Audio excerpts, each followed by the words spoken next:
CM ಸ್ಥಾನ ಬಿಡ್ಲಿಕ್ಕೆ Siddaramaiah team ಷರತ್ತನ್ನ ಹಾಕಿದೆ ಅಂತ. ಯಾಕೆಂದ್ರೆ ಸಿದ್ದರಾಮಯ್ಯನವರು ಒಪ್ಕೊಂಡಿರ್ಬೋದು, ಓಕೆ ನಾನು ರಾಜೀನಾಮೆ ಕೊಡ್ತೀನಿ ಅಂತ, ಆದ್ರೆ ಅಷ್ಟು ಈಸಿಯಾಗಿ ಬಿಟ್ಕೊಡುವಂಥವ್ರಲ್ಲ. ಯಾಕೆಂದ್ರೆ ತಮ್ಮ ಜೊತೆ ಇರುವಂಥವರಿಗೆ, ತಮ್ಮ ಸಂಗಡಿಗರಿಗೆ, ತಮ್ಮ ಬೆಂಬಲಕ್ಕೆ ನಿಂತಂಥವರಿಗೆ, ಇಷ್ಟು ದಿನನೂ ಕೂಡ ಸಿದ್ದರಾಮಯ್ಯನವರಿಗೆ ಜಯಘೋಷಗಳನ್ನ ಹಾಕ್ತಂಥವ್ರಿಗೆ, ಸಿದ್ದರಾಮಯ್ಯನವರ ಪರವಾಗಿ ಪ್ರತಿ ಬಾರಿನೂ ಕೂಡ ಬ್ಯಾಟಿಂಗ್ ಮಾಡಿದಂಥವ್ರಿಗೆ ಅದರದ್ದೇ ಅವರಿಗೆ ಆದಂಥ ಸ್ಥಾನಮಾನವನ್ನ ಕೊಡಬೇಕಲ್ಲ.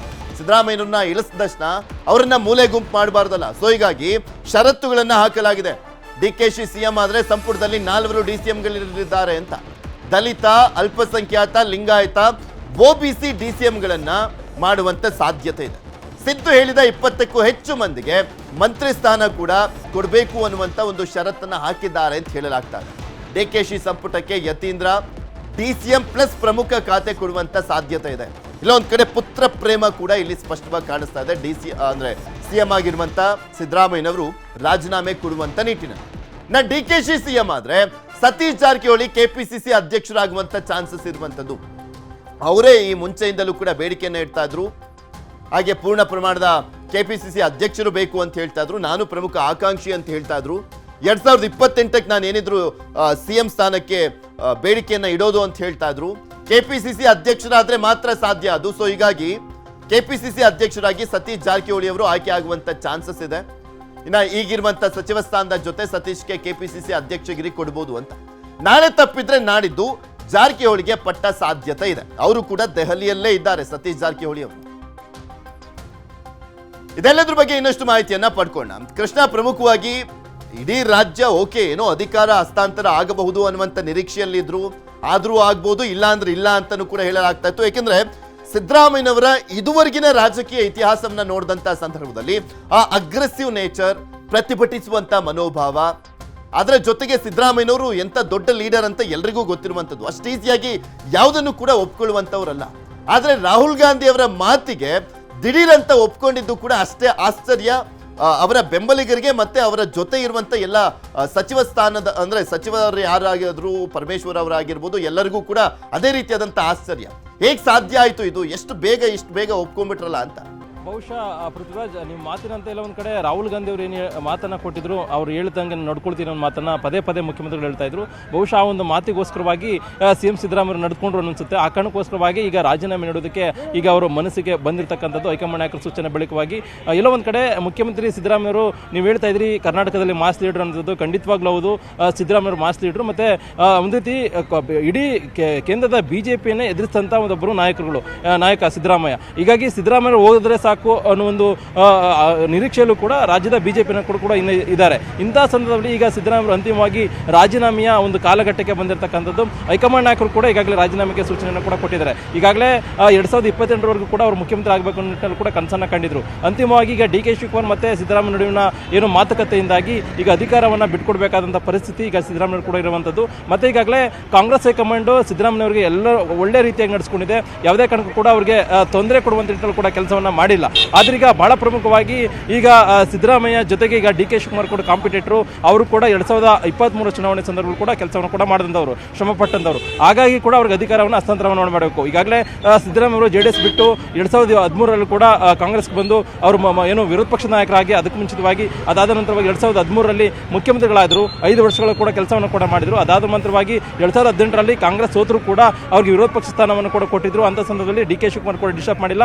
ಮತ್ತೊಂದು ಕಡೆ ಹೈಕಮಾಂಡ್ ನಾಯಕರು ಕೂಡ ಅವರಿಗೆ ತೊಂದರೆ ಕೊಡುವಂತ ಒಂದು ಕೆಲಸವನ್ನು ಕೂಡ ಮಾಡಿರಲಿಲ್ಲ. ಈಗ 2023 ಚುನಾವಣೆ ಸಂದರ್ಭದಲ್ಲೂ ಕೂಡ ಇಲ್ಲೊಂದು ಕಡೆ ಅವರ ಲೀಡರ್ಶಿಪ್ ನಲ್ಲೇ ಕಾಂಗ್ರೆಸ್ ಅಧಿಕಾರಕ್ಕೆ ಬಂತು. ಡಿ ಕೆ ಶಿವಕುಮಾರ್ ಕೂಡ ಇದ್ರು. ಈಗ ಎಲ್ಲ ಇಬ್ಬರ ನಡುವೆ ಮಾತುಕತೆ ಆಗಿತ್ತು ಅನ್ನೋ ಒಂದು ಕಾರಣಕ್ಕೋಸ್ಕರವಾಗಿ ಸಿದ್ದರಾಮಯ್ಯ 2023 ಕೂಡ ಮುಖ್ಯಮಂತ್ರಿ ಆದರು. ಅದಾದ ನಂತರವಾಗಿ 2.5 ವರ್ಷಗಳ ಬಳಿಕವಾಗಿ ಅಧಿಕಾರದ ಹಸ್ತಾಂತರ ಆಗುತ್ತೆ ಅನ್ನೋ ಚರ್ಚೆಗಳು ಕೂಡ ಇತ್ತು.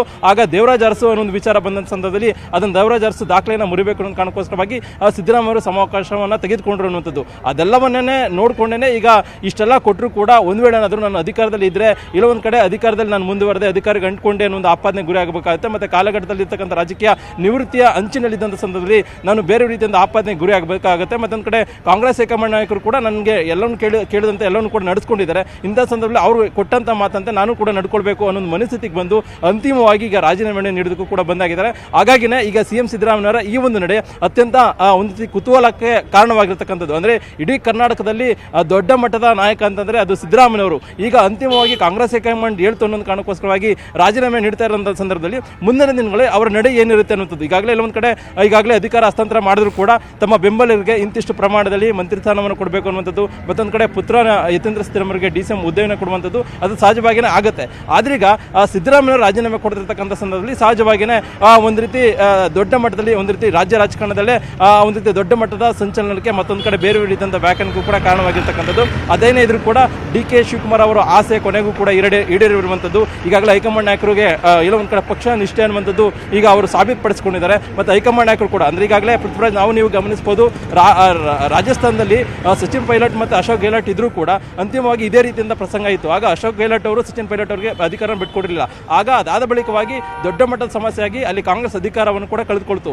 ಈಗ ಅದೇ ರೀತಿಯಾದಂತಹ ಒಂದು ವಾತಾವರಣ ಕರ್ನಾಟಕದಲ್ಲಿ ನೋಡೋದಕ್ಕೆ ಕಾಂಗ್ರೆಸ್ ಹೈಕಮಾಂಡ್ ಮುಂದಾಗಿಲ್ಲ. ಈಗ ಡಿ.ಕೆ. ಶಿವಕುಮಾರ್ ಕೂಡ ಅತ್ಯಂತ ಕೆಲಸವನ್ನು ಕೂಡ ಮಾಡ್ತಾ ಇದ್ದಾರೆ, ಸಂಘಟನೆಯಲ್ಲಿ ಆಗಿರ್ಬೋದು, ನಿಷ್ಠೆಲಾಗಿರ್ಬೋದು. ಹಾಗಾಗಿನೇ ಎಲ್ಲೊಂದು ಕಡೆ ಅವರು ಬೇರೆ ರೀತಿಯ ತಂತ್ರಗಾರಿಕೆಯನ್ನು ಕೂಡ ಈಗಾಗಲೇ ಒಂದಷ್ಟು ಸ್ಟ್ರಾಟಜಿ ರೂಟ್ ಮ್ಯಾಪ್ಗಳನ್ನು ಈಗಾಗಲೇ ಹೈಕಮಾಂಡ್ ಕೊಟ್ಟಿದ್ದಾರೆ. ಯಾಕಂದರೆ ಮುಂದಿನ ದಿನಗಳಲ್ಲಿ ನಾನು ಹಿಂಗೆ ಲೀಡರ್ಶಿಪ್ ತಗೊಂಡು ಹೋಗಿ ಇಂಥವ್ರನ್ನೆಲ್ಲರಿಗೂ ಅವಕಾಶ ಮಾಡಿಕೊಟ್ಟು ಎಲ್ಲ ಸಮುದಾಯಗಳನ್ನು ಕೂಡ ಒಟ್ಟಾಗಿ ತೆಗೆದುಕೊಂಡು ಹೋಗಿ ಮತ್ತೊಮ್ಮೆ 2028ಕ್ಕೆ ನಾನು ಕಾಂಗ್ರೆಸ್ ಪಕ್ಷವನ್ನು ಅಧಿಕಾರಕ್ಕೆ ತರ್ತೇನೆ. ಮತ್ತೊಂದು ಕಡೆ 2029ಕ್ಕೂ ಕೂಡ ಅತಿ ಹೆಚ್ಚು ಲೋಕಸಭಾ ಕ್ಷೇತ್ರಗಳನ್ನು ಗೆಲ್ಲಿಸೋದ್ರ ಮುಖಾಂತರವಾಗಿ ರಾಹುಲ್ ಗಾಂಧಿ ಅವರನ್ನು ಕೂಡ ಪ್ರಧಾನಿ ಮಾಡ್ತೀನಿ ಅನ್ನೋ ಮಾತನ್ನು ಕೂಡ ಡಿ.ಕೆ. ಶಿವಕುಮಾರ್ ಹೇಳಿರ್ಬೋದು. ಆ ಕಾರಣಕ್ಕೋಸ್ಕರವಾಗಿಯೇ ಈಗ ಕಾಂಗ್ರೆಸ್ ಹೈಕಮಾಂಡ್ ಇದಕ್ಕೆಲ್ಲ ಒಪ್ಕೊಂಡೇ ಈಗ ಡಿ.ಕೆ. ಶಿವಕುಮಾರ್ ಅವರಿಗೆ ಮುಖ್ಯಮಂತ್ರಿ ಆಗುವಂಥ ನಿಟ್ಟಲ್ಲೂ ಕೂಡ ಈಗಾಗಲೇ ಅನುಮತಿಯನ್ನು ಕೊಟ್ಟಿದೆ ಅನ್ನುವಂಥದ್ದು.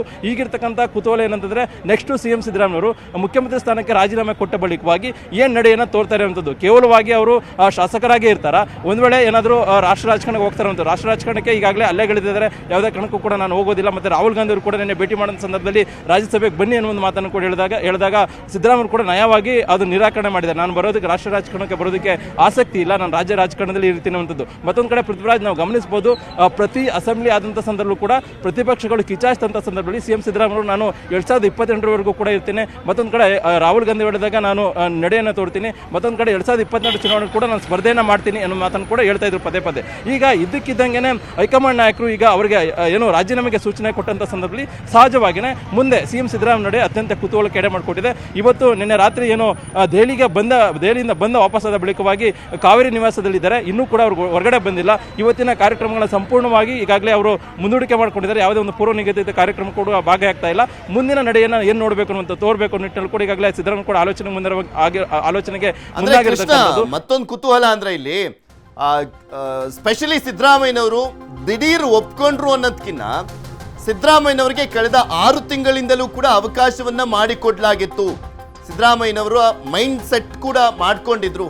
ನೆಕ್ಸ್ಟ್ ಅಕಸ್ಮಾತ್ ಕೇಳಿದ್ರೆ ನಾವು ಕೊಟ್ಬಿಡೋಣ, ಬಿಕಾಸ್ ಸಾಕಷ್ಟು ಬಾರಿ ಎಕ್ಸ್ಟೆಂಡ್ ಆಗಿತ್ತು. ದೇವರಾಜ್ ಅರಸು ಅವರ ದಾಖಲೆ ನೀವು ಹೇಳ್ದಂತೆ, ಅದರ ಜೊತೆಗೆ ಬಜೆಟ್, ಅದಾದ್ಮೇಲೆ ಪಂಚರಾಜ್ಯಗಳ ಚುನಾವಣೆ, ಇದೆಲ್ಲವೂ ಮುಗಿದ ಬಳಿಕನೇ ಪ್ರೋಸೆಸ್ ಹೆಂಗಿದ್ರು ಶುರು ಮಾಡ್ತಾರೆ ಅಂತ ಸಿದ್ದರಾಮಯ್ಯನವರು ಕೂಡ ಮೆಂಟಲಿ ಫಿಕ್ಸ್ ಆಗಿದ್ರ ಅಂತ. ಮತ್ತೆ ಅವರ ಬೆಂಬಲಿಗರಿಗೆ ಏನಾದ್ರೂ ಹೇಳಿದ್ರ ಅಕಸ್ಮಾತ್ ಹಿಂಗ್ ಕೇಳಿದ್ರೆ ನಾನು ರಾಜೀನಾಮೆ ಕೊಡ್ಲಿಕ್ಕೆ ರೆಡಿ ಆಗಿದ್ದೀನಿ ಅಂತ? ಈಗ ಯಾರೆಲ್ಲ ಬರ್ತಾ ಇದ್ದಾರೆ, ಏನಾದ್ರೂ ಸಿದ್ದರಾಮಯ್ಯನವರ ಮನವೊಲಿಸುವಂತ ಕೆಲಸಗಳು ಏನಾದ್ರೂ ಆಗ್ತಾ ಇದೆಯಾ ಕೊನೆ ಕ್ಷಣದಲ್ಲಿ? ಪೃಥ್ವಿರಾಜ್ ನಿನ್ನೆವರೆಗೂ ಕೂಡ ಸಿದ್ದರಾಮಯ್ಯ ಆಪ್ತ ಶಾಸಕರು ಸಚಿವರುಗಳು ಹೇಳ್ತಾ ಇದ್ದು ಒಂದೇ ಮಾತು, ಯಾವುದೇ ಕಾರಣಕ್ಕೂ ಕೂಡ ನಮ್ಮ ನಾಯಕರು ಅಧಿಕಾರವನ್ನು ಬಿಟ್ಕೊಡಲ್ಲ, 2028ರವರೆಗೂ ಕೂಡ ಅಧಿಕಾರದಲ್ಲಿ ಮುಂದುವರಿತಾರೆ, ಯಾವುದೇ ಕಾರಣಕ್ಕೂ ಕೂಡ ಬಿಡೋದಿಲ್ಲ ಅನ್ನೋ ಮಾತನ್ನು ಕೂಡ ಸಚಿವರು ಶಾಸಕರು ಹೇಳ್ತಾ ಇದ್ರು. ಈಗ ದಿಢೀರಾಗಿ ಕಾಂಗ್ರೆಸ್ ಹೈಕಮಾಂಡ್ ಹೇಳಿದೆ ಅಂತಂದ್ರೆ ಬಹುಶಃ ನೀವು ಹೇಳ್ದಂಗೆ 6 ತಿಂಗಳ ಮುಂಚಿತವಾಗಿಯೇ ಸಿ.ಎಂ. ಸಿದ್ದರಾಮಯ್ಯವರು ಏನೋ ಒಂದು ಕಡೆ ಯೋಚನೆ ಮಾಡಿದ್ರೆ ಏನೋ ಗೊತ್ತಿಲ್ಲ. ಅಂದ್ರೆ 6 ತಿಂಗಳ ಬಳಿಕವಾಗಿ ನಾನು ಅಧಿಕಾರವನ್ನು ಬಿಟ್ಕೊಡ್ಬೇಕು ಅಂತಂದ್ರೆ 2000 ನವೆಂಬರ್ನಲ್ಲೇ ಅಧಿಕಾರ ಹಸ್ತಾಂತರ ಮಾಡಬೇಕು ಅನ್ನೋ ಚರ್ಚೆ ಬಂದಂಥ ಸಂದರ್ಭದಲ್ಲೇ ಇಲ್ಲೊಂದು ಕಡೆ ಅಧಿಕಾರ ಬಿಟ್ಕೊಡ್ಬೇಕು ನಿಟ್ಟಿನಲ್ಲಿ ಡಿ.ಕೆ. ಶಿವಕುಮಾರ್ ಕೂಡ ಮಾತಾಡ್ತಾ ಇದ್ರು ಕೂಡ, ಅಂದ್ರೆ ನಮ್ಮ ನಡುವೆ ಏನೋ ಮಾತುಕತೆ ಆಗಿದೆ ಅಂತ ಇದ್ರು ಕೂಡ ಸಿದ್ದರಾಮಯ್ಯ ಮಾತ್ರ ಒಂದೇ ಹೇಳ್ತಾ ಇದ್ರು, ನಮ್ಮ ನಡುವೆ ಯಾವುದೇ ರೀತಿಯ ಮಾತುಕತೆ ಆಗಿಲ್ಲ. ಒಂದು ವೇಳೆ ಕಾಂಗ್ರೆಸ್ ಹೈಕಮಾಂಡ್ ಹೇಳೋವರೆಗೂ ಕೂಡ ನಾನು ಮುಖ್ಯಮಂತ್ರಿಯಾಗಿ ಮುಂದುವರಿತೀನಿ ಅನ್ನೋ ಮಾತನ್ನು ಕೂಡ ಹೇಳ್ತಾ ಇದ್ರು. ಹಾಗಾಗಿನೇ ಅವ್ರು ಮುಂದುವರಿತೀನಿ ಹೈಕಮಾಂಡ್ ಹೇಳೋವರೆಗೂ ಅನ್ನೋ ಒಂದು ಮಾತನ್ನು ನೋಡೋದಾದ್ರೆ ಇಲ್ಲ ಒಂದು ಕಡೆ ಮೊದಲೇ ಪ್ಲಾನ್ ಅನ್ನ ಮಾಡ್ಕೊಂಡಿದ್ರು ಅನ್ನೋದು. ಆದ್ರೆ ಬೆಂಬಲಿಗರಿಗೆ ಯಾವುದೇ ಕಾರಣಕ್ಕೂ ಕೂಡ ಹೇಳಿರಲಿಲ್ಲ. ಮತ್ತೆ ಬೆಂಬಲಿಗರು ಕೂಡ ಒಂದು ವೇಳೆ ಡಿ.ಕೆ. ಶಿವಕುಮಾರ್ ಒತ್ತಡಕ್ಕೆ ಮಾಡಿದ ಏನಾದರೂ ನೀವು ಅಧಿಕಾರ ಬಿಟ್ಕೊಡೋದಾದಲ್ಲಿ ಬಿಟ್ಕೊಡ್ಬೇಡಿ ಅನ್ನೋ ಒಂದು ಮನವಿಯನ್ನು ಕೂಡ ಮಾಡ್ಕೊಂಡಿದ್ರು. ಹಾಗಾಗಿನೇ ಈಗ ಸಿದ್ದರಾಮಯ್ಯ ಬಣದ ಶಾಸಕರು ಸಚಿವರಿಗೂ ಕೂಡ ಒಂದು ರೀತಿ ಈ ಒಂದು ನಡೆ ಒಂದು ರೀತಿ ಶಾಕ್ ಮೂಡಿಸಿರುವಂಥದ್ದು. ಯಾಕಂದ್ರೆ ಇಷ್ಟು ದಿನಗಳ ಕಾಲ ಸಿದ್ದರಾಮಯ್ಯ ಮುಖಾಂತರವಾಗಿ ನಾವು ರಾಜಕೀಯ ನಡೆಸ್ತಾ ಇದ್ರು, ಮತ್ತೆ ಮಂತ್ರಿ ಸ್ಥಾನದಲ್ಲೂ ಕೂಡ ಕೆಲಸವನ್ನು ಮಾಡ್ತಾ ಇದ್ರು, ಅಧಿಕಾರವನ್ನು ಕೂಡ ನಡೆಸ್ತಾ ಇದ್ರು. ಈಗ ಇದಕ್ಕಿದ್ದಂಗೆ ಸಿದ್ದರಾಮಯ್ಯ ರಾಜೀನಾಮೆ ಕೊಟ್ಟಂತ ಸಂದರ್ಭದಲ್ಲಿ ಅವರ ಮಂತ್ರಿ ಸ್ಥಾನ ಕೂಡ ಹೋಗುವಂತ ಸಾಧ್ಯತೆ ಇದೆ. ಈಗಿರ್ತಕ್ಕಂಥ ಪ್ರಶ್ನೆ ಏನು ಅಂತಂದ್ರೆ ಸಿದ್ದರಾಮಯ್ಯ ಅಧಿಕಾರದಿಂದ ಇಳಿದ್ರು ಕೂಡ ಈಗ ಏನಿದ್ರು ಕೂಡ ಮಾತುಕತೆ ಆದಂಥ ಸಂದರ್ಭದಲ್ಲಿ ಸಹಜವಾಗಿ ಸಿದ್ದರಾಮಯ್ಯ ಅಧಿಕಾರದಿಂದ ಇಳಿದ್ರು ಕೂಡ ಷರತ್ತುಗಳನ್ನು ಹಾಕ್ಬೋದು. ಅಂದ್ರೆ ತಮ್ಮ ಬೆಂಬಲಿಗರಿಗೆ ಇಂತಿಷ್ಟು ಪ್ರಮಾಣದಲ್ಲಿ ಮಂತ್ರಿ ಸ್ಥಾನವನ್ನು ಕೊಡಿ, ನಿಗಮ ಮಂಡಳಿ ಬೋರ್ಡ್ ಚೇರ್ಮನ್ ಕೊಡಿ ಅನ್ನೋ ಮಾತನ್ನು ಕೂಡ ಹೇಳ್ಬೋದು. ಅಂತ ಸಂದರ್ಭದಲ್ಲಿ ತಮ್ಮ ಮಂತ್ರಿ ಸ್ಥಾನವನ್ನು ಉಳಿಸ್ಕೊಳ್ಳುವಂತ ನಿಟ್ಟಿನಲ್ಲಿ ಕೆಲ ಸಚಿವರುಗಳು ಕೂಡ ಮುಂದಾಗುವಂಥ ಸಾಧ್ಯತೆ ಇದೆ. ಆದರೆ ನೆನ್ನೆ ದಿನ ಸಿಎಂ ಸಿದ್ದರಾಮಯ್ಯ ನೇರವಾಗಿ ದೆಹಲಿಯಿಂದ ಕಾವೇರಿಗೆ ಬಂದ ಕೂಡಲೇ ನೆನ್ನೆ ರಾತ್ರಿ ಮಿಡ್ನೈಟ್ವರೆಗೂ ಕೂಡ ಕೆಲ ಸಚಿವರುಗಳು ಅವನ್ನ ಭೇಟಿಯನ್ನು ಮಾಡೋದ್ರ ಮುಖಾಂತರವಾಗಿ ಚರ್ಚೆ ಮಾಡಿದರೆ ಸಿದ್ದರಾಮಯ್ಯರು ಈ ರೀತಿಯ ನಡೆ ಹೈಕಮಾಂಡ್ ನಾಯಕರು ಸಂದೇಶ ಬಂದ ಕೂಡಲೇ ಸಿದ್ದರಾಮಯ್ಯ ಸಹಜವಾಗಿಯೇ ಡಿಸ್ಟರ್ಬ್ ಆಗಿದ್ದಾರೆ. ಈಗ ಮಾತಾಡೋದು ಸರಿಯಲ್ಲ, ನಾಳೆ ಬರೋಣ ಅನ್ನೋ ಒಂದು ಮನಸ್ಥಿತಿಗೆ ಬಂದು ಕೆಲ ಸಚಿವರುಗಳು ಇನ್ನೂ ಕೂಡ ಇವತ್ತು ಅಂದರೆ ಈಗ ಸಿದ್ದರಾಮಯ್ಯರು ಈಗ ತಾನೇ ಎದ್ದಿದ್ದಾರೆ ಕಾವೇರಿ ನಿವಾಸದಲ್ಲಿ. ಕೆಲ ಸಚಿವರುಗಳು ಕೂಡ ಇವತ್ತು ಕಾವೇರಿ ನಿವಾಸಕ್ಕೆ ಬಂದು ಅವ್ರನ್ನ ಭೇಟಿ ಮಾಡುವಂಥ ಸಾಧ್ಯತೆ ಇದೆ. ಮುಂದಿನ ನಡೆ ಬಗ್ಗೆ ಅವ್ರ ಜೊತೆ ಚರ್ಚೆನ ಮಾಡೋದ್ರ ಮುಖಾಂತರವಾಗಿ ಕೆಲ ಸಚಿವರುಗಳು ಮಂತ್ರಿ ಸ್ಥಾನದಲ್ಲಿ ಮುಂದುವರುವಂತ ನಿಟ್ಟಿನಲ್ಲಿ ಸಿಎಂ ಸಿದ್ದರಾಮಯ್ಯ ಮುಖಾಂತರವಾಗಿ ತಂತ್ರಗಾರಿಕೆಯನ್ನು ಮಾಡಿದ್ರೆ, ಮತ್ತೊಂದು ಕಡೆ ಯಾವುದೇ ಕಾರಣಕ್ಕೂ ಕೂಡ ಅಧಿಕಾರದ ಹಸ್ತಾಂತರದ ವಿಚಾರದಲ್ಲಿ ಏನು ಹೈಕಮಾಂಡ್ ನಾಯಕರು ಏನು ಸಂದೇಶವನ್ನು ಕೊಟ್ಟಿದ್ದಾರೆ, ಆ ಒಂದು ಸಂದೇಶದ ಆಧಾರದ ಮೇಲೆ ಒಂದಷ್ಟು ಚರ್ಚೆಗಳನ್ನು ಮಾಡುವಂಥದ್ದು, ಸಿದ್ದರಾಮಯ್ಯಗೆ ಸಮಾಧಾನ ಮಾಡಿಸುವಂಥದ್ದು, ಆ ಮುಖಾಂತರವಾಗಿ ಮುಂದೆ ಯಾವ ರೀತಿಯಾಗಿ ಕಾಂಗ್ರೆಸ್ನಲ್ಲಿ ನಡೆಯನ್ನು ತರಬೇಕು ನಿಟ್ಟಿನಲ್ಲಿ ಕೂಡ ಸಚಿವರುಗಳು ಮತ್ತು ಶಾಸಕರು ಚರ್ಚೆ ಮಾಡುವಂಥ ಸಾಧ್ಯತೆ ಇರುವಂಥದ್ದು. ಪೃಥ್ವಿರಾಜ್, ಇವತ್ತೇನೇನಾಗುತ್ತೆ ಅನ್ನುವಂಥದ್ದನ್ನ ಧನ್ಯವಾದ ಕೃಷ್ಣ ನಿಮ್ಮೆಲ್ಲ ಮಾಹಿತಿಗಾಗಿ.